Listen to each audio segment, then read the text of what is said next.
ప్రేక్షకులకి ఆ లలితాంబిక అమ్మవారి యొక్క అనుగ్రహం పరిపూర్ణంగా కలగాలని మనస్ఫూర్తిగా కోరుకుంటూ మనం ఈరోజు చంద్ర సూర్య గ్రహణాలు ఎప్పుడు ఏర్పడుతున్నాయి, ఈ గ్రహణాలు ఏర్పడడం వల్ల గ్రహణం ఏర్పడినటువంటి 40 రోజుల వరకు ద్వాదశ లగ్నాల వారు లేదా లగ్నం తెలియని వారు రాసుల వారు ఎటువంటి జాగ్రత్తలు తీసుకోవాలి, ఏ విషయాల్లో కలిసి వచ్చే యోగం ఉంది. గ్రహణం అంటే ఎంతసేపు ఇబ్బందనే కాదు, కలిసి వచ్చే యోగం ఉంటుంది. అయితే చంద్ర సూర్య గ్రహణాల యొక్క సమయాలు చెప్తాను, గుర్తుపెట్టుకోండి. అయితే మనకి ఫస్ట్ ఆఫ్ ఆల్ ఈ గ్రహణాలు ఇండియాలో అయితే లేవు.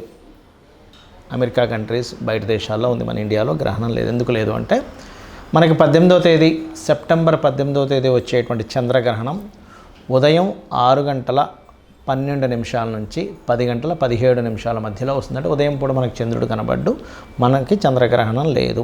అలాగే సూర్యగ్రహణం కూడా తీసుకున్నట్లయితే 2వ తేదీ అమావాస్య అవుతుంది, ఇది పౌర్ణమి అయితే అది అమావాస్య. సూర్యగ్రహణం వచ్చేటప్పుడు అది కూడా ఏమవుతుందంటే రాత్రి సమయం వస్తుంది. సూర్యగ్రహణం ఎప్పుడైతే రాత్రి సమయం వస్తుందో మనకి కనబడదు, అది కూడా బయట దేశాలు అమెరికా కంట్రీస్లోనే కనిపిస్తుంది. ఆ టైమింగ్స్ ఏంటి అంటే ఇక్కడ దీనికి 9:13 నుంచి 3:17 వరకు అని ఇచ్చారంటే రాత్రి 9 నుంచి తెల్లవారితే 3 అనగా 3:17 వరకు ఉంది. కానీ దీంట్లో స్పెసిఫిక్గా 10:21 నుంచి రాత్రి 10:21 నుంచి 12:12 అర్ధరాత్రి సమయం వరకు దీని గ్రహణ ప్రభావం ఎక్కువగా ఉంటుంది. మహర్షి మనకు చెప్పినటువంటిది ఏంటంటే గ్రహణం ఒక యోగంగా చెప్పారు. గ్రహణ సమయంలో ఒక్కొక్క ప్రాబ్లం ఉన్న వాళ్ళు ఎటువంటి మంత్ర సాధన చేయాలి అనేటువంటిది ఎండింగ్లో కూడా చెప్తాను, ఎండింగ్ వరకు వీడియో చూడండి. అయితే ఈ విషయాలు చెప్తుంది నేనైనప్పటికీ కూడా చెప్పేస్తుంది సాక్షాత్ లలిత అమ్మవారిగా భావిస్తూ ఒక్కొక్క లగ్నం తెలియని వారి రాశి నుంచి మనం చూసుకుందాం. ధనుర్లగ్నము ధనస్సు రాశి. ధనస్సు వారికి కనుక చూసుకున్నట్లయితే చంద్రగ్రహణం 18వ తేదీ, సూర్యగ్రహణం 2వ తేదీ జరుగుతుంది, అక్టోబర్ 2వ తేదీ. ఈ 18వ తేదీ జరిగేటువంటి చంద్రగ్రహణ ప్రభావం దేని మీద ఉంటుంది? 4వ స్థానంలో చంద్రగ్రహణం. కాబట్టి ఈ 4లో చంద్రగ్రహణం అనేటువంటిది పర్టికులర్గా మీకు తల్లిగారి ఆరోగ్యం విషయంలోని, అదేవిధంగా మీకు ఏదైనా హెల్త్ రిలేటెడ్గా ఏదైనా విషయాల్లో ఉన్నట్లయితే బ్రీతింగ్ ఇష్యూస్ ఉండేటువంటి వారు కొంత జాగ్రత్తగా ఉండాలి. మరియు అదేవిధంగా కాస్త ఏదైనా భూములు ప్రాపర్టీస్ తీసుకునేటువంటి విషయాల పట్ల కాస్త చూసుకొని తీసుకోండి. ఎలా అవుతుందంటే ఇవాళ రేపు మనం చూస్తూనే ఉన్నాం, బయట ఈ బఫర్ ల్యాండ్ తీసుకున్నారు, అక్కడ కన్స్ట్రక్షన్ చేసే తర్వాత ఇబ్బంది వస్తుందని. అలా గవర్నమెంట్కి వ్యతిరేకంగా ఉండేటువంటి కొన్ని ఉంటాయి నా టర్మ్స్ అండ్ వీటికి, అటువంటివి తీసుకునేటప్పుడు. అదేవిధంగా ఏదైనా ఎడ్యుకేషన్ రిలేటెడ్ సంబంధించిన విషయంలో కోర్సెస్ ఆన్లైన్లో చేసేటువంటి కోర్సెస్లో ఒక్కోసారి మనం ఎవరికో డబ్బులు కడతాం, తెలియదు అదంతా ఫేక్ అని తెలుస్తూ ఉంటుంది. ఇటువంటి విషయాల్లోని చాలా చాలా చాలా కేర్గా ఉండాలి చంద్రగ్రహణం సమయంలో. అంటే చంద్రగ్రహణం నుంచి ఒక 40 రోజుల పాటు. మరి అదే 2వ తేదీ సూర్యగ్రహణం జరుగుతుంది, అది చాలా మంచిది. ఎటువంటి వాటికి మంచిది? గవర్నమెంట్ జాబ్స్ కోసం ప్లానింగ్ చేసుకునేటువంటి వారికి మంచిది. రెండవది ఏమిటంటే ఉద్యోగంలో ఉన్న ప్రదేశం కాకుండా వేరే ప్రదేశాలకు వెళ్ళడం ద్వారా ఉద్యోగ అవకాశాలు పెరుగుతాయి. ఎప్పటి నుంచో ఆగిపోయిన ప్రమోషన్స్, ఎంతో పని చేస్తున్నామండి నాకంటూ ఒక గుర్తింపు లేదనుకునేటువంటి వారికి ఈ సూర్యగ్రహణం ఒక మంచి గుర్తింపును కూడా ఇస్తుంది, అందులో ఎటువంటి సందేహం లేదు. అయితే ఇక్కడ ఈ చంద్రగ్రహణ ప్రభావం చంద్రగ్రహణం నుంచి 40 రోజులు చూసుకోవాలి, ఈ సూర్యగ్రహణ ప్రభావం కూడా 40 రోజులు చూసుకోవాలి, గుర్తుపెట్టుకోండి. కాకపోతే ఒక్కొక్కసారి ఈ సూర్యగ్రహణం రవికేతువుతో పాటు బుధుడు కూడా అక్కడ ఉన్నాడు కాబట్టి జీవిత భాగస్వామి మూలంగా కావచ్చు, లేకపోతే కొంతమంది బంధువర్గం వల్ల కావచ్చు, ఉద్యోగంలో మార్పులు కూడా చూపిస్తుంది అక్కడ చూసుకున్నట్లయితే. ఇక మీరు చేయవలసిన దేవతారాధన ఎక్కువగా ఎవరిని ఆరాధిస్తే మంచిది? మీకు సుబ్రహ్మణ్యేశ్వర స్వామిని లేదా లక్ష్మీ నరసింహస్వామి యొక్క కరావలంబ స్తోత్రం చేసుకోవడం గ్రహణ సమయంలో. ఇవేమీ నాకు తెలియవు అనుకునేటువంటి వారు ఓం లక్ష్మీ నరసింహస్వామి నమః అనే నామస్మరణ చేసుకోవచ్చు. అయితే చాలామంది అడుగుతుంది ఏంటంటే ఏమంటే ఇప్పుడు ఈ గ్రహణాల వల్ల ఇంకా ఏదో ప్రళయాలు వస్తాయి కదా అని అడుగుతున్నారు. ఇక్కడ ఏమిటంటే ఇది ఇప్పుడని కాదు, మనం ఆల్రెడీ 9-10 నెలల క్రితమే రాహు మారేటప్పుడే అనుకున్నాం. జలరాశుల్లోకి రాహు మారుతున్నాడు, ఈ మార్పు వల్ల జల ప్రళయాలు ఒక 18 నెలల పాటు ఉంటుంది దీని ప్రభావము అని. అయితే ఇప్పుడు ఈ గ్రహణాల వల్ల ఏమిటి మార్పు అంటే, ఒకటి మన ఇండియాలోనే కాకుండా బయట దేశాల్లో కూడా దీని ప్రభావం చూపిస్తుంది, జలప్రలయ ప్రభావం. అలాగే దీంతోపాటు మనకి ఈ రవి కేతువుతోని దాని తర్వాత నీచపడుతూ కుజుడి యొక్క దృష్టి పడడం వల్ల రవికి 2 రకాల ఫలితాలు ఉన్నాయి ఇక్కడ. ఒకవైపు రాజకీయ నాయకులు, గవర్నమెంట్ ఎంప్లాయీస్, గవర్నమెంట్ అధికారుల మీద ఒక ప్రభావం పడితే కొంత వ్యతిరేకత ప్రభావం పడితే కొంతమందికి అది మంచి పేరును కూడా ఇస్తుంది నీచభంగ రాజయోగం వల్ల. కాబట్టి 2 రకాలుగానే ఇస్తుంది అక్కడ ఫలితం అనేటువంటిది. కాబట్టి ముఖ్యంగా ఈ ధనస్సు వారు మాత్రం గుర్తుపెట్టుకోవాల్సిన అంశం ఏమిటి అంటే, మీరు గవర్నమెంట్ ఎంప్లాయీ అయినట్లయితే తొందరపడి విఆర్ఎస్లు ఇలాంటివి తీసుకోకండి ఈ టైంలో. ఇది ఒక రకంగా మంచి టైం ఇచ్చే టైంలో ఒక్కోసారి ఏమవుద్దంటే, అయ్యో నేను అనవసరంగా రిజైన్ చేశాను, అనవసరంగా మారిపోయాననే ఫీలింగ్ ఇస్తున్న తర్వాత. ఇక్కడ చాలామందికి చాలా ప్రశ్నలు ఉన్నాయి. మరి ఇక్కడ ఇండియాలో లేదు కదా, ఇండియాలో ఉండేవాళ్ళు జాగ్రత్తలు పాటించాలా? ఒకటి గుర్తుపెట్టుకోండి, గ్రహణం అనేటువంటిది మహర్షి మనకి ఒక యోగంగా చెప్పాడు. సో ఎప్పుడైతే యోగంగా చెప్పాడో గ్రహణం అనేటువంటిది మహర్షి, దీన్ని మనం అర్థం చేసుకోవాల్సింది ఏంటంటే, గ్రహణ సమయంలో మనం మంత్ర సాధన చేసినట్లయితే ఒక 3 సంవత్సరాల పాటు చేసినటువంటి జప ఫలితం వస్తుంది మనకి. ఎందుకు? ఒకసారి చేస్తే 1000 సార్లు చేసిన ఫలితం, లేదా పునశ్చరణ చేసినటువంటి ఫలితం. కాబట్టి మొట్టమొదటిగా జపం చేయడానికి ట్రై చేయండి ఆ సమయంలో. మనకి ఇండియాలో లేకపోయినా ఖగోళంలో మనకు ఆ కాంబినేషన్ వచ్చింది కాబట్టి జప ఫలితం ఖచ్చితంగా వస్తుంది. ఒకటి. రెండవది ఏమిటి అంటే, గ్రహణం ఎవరికైతే ప్రభావం ఎక్కువగా ఉందో లేదా ప్రభావం లేని వాళ్ళు కూడా దానం ఇవ్వచ్చు, తప్పేం లేదు. ఏ దానం ఇవ్వాలి అంటే, గోధుమలు 1 కేజీంబావు గోధుమలు, బియ్యము అన్నీ కూడా కేజీంబావు, మినుములు, ఉలవలు ఖచ్చితంగా దానంగా ఇవ్వండి. అది సూర్యగ్రహణానికైనా చంద్రగ్రహణానికైనా. దాంతోపాటు రవి చంద్ర ప్రతిమలు ఇవ్వండి.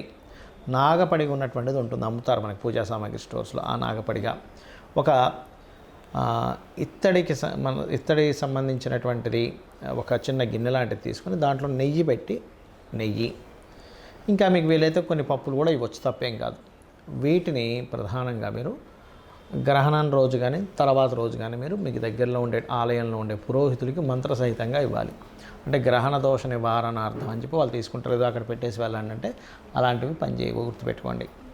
అదేవిధంగా కొన్ని ప్రదేశాల్లో టెంపుల్స్ ఉండవు, మరి అప్పుడు ఏం చేయాలి? రవి చంద్ర రాహుకేతువుకు సంబంధించిన స్తోత్ర పఠనం చేసుకోవచ్చు. లేదా ఓం సూర్యాయ నమః, ఓం చంద్రాయ నమః, ఓం రాహవే నమః, ఓం కేతవే నమః అని కూడా చేసుకోవచ్చు, అందులో ఎటువంటి సందేహం లేదు. అయితే ఇక్కడ కొంతమందికి స్పెసిఫిక్గా కొన్ని ప్రాబ్లమ్స్ ఉంటాయి. అంటే అలాగా అప్పులు ఎక్కువగా ఉన్నాయి కానీ నా రాశి లగ్నం ఏమీ తెలియదండి, ఆ సమయంలో నేనేం చేయాలి? సూర్యగ్రహణం ఆ చంద్రగ్రహణ సమయంలో అనుకున్నప్పుడు ఓం అపర్ణాయై నమః అనే మంత్రాన్ని త్రికరణ శుద్ధిగా మంత్రం మీదే ధ్యాస పెట్టి మంత్రాన్ని ఆస్వాదిస్తూ చేయండి. ఖచ్చితంగా మీకు ఉండేటువంటి అప్పుల బాధలు, మీకు కొత్త అవకాశాలు వచ్చి ధనం అభివృద్ధి పెరిగి అప్పులు తీరుతాయి. నాకు అప్పులు లేవు కానీ ధనాభివృద్ధి కావాలండి అంటారు కొంతమంది. అలాంటి వారు చాలా నామాలు ఉన్నాయి, లలిత సహస్రనామాల్లో 2 చెప్తాను చూడండి. ఓం సంపత్కరీ సమారూఢ సింధుర వ్రజసేవితాయై నమః. అదేవిధంగా ఓం ధర్మాధ్యక్ష ధనాధ్యక్ష ధన ధాన్య వివర్ధినియై నమః. ఈ 2 చేసుకోవచ్చు. ఉద్యోగం రావట్లేదు, దీనికి కూడా చాలా ఉన్నాయి కానీ 2 చెప్తాను.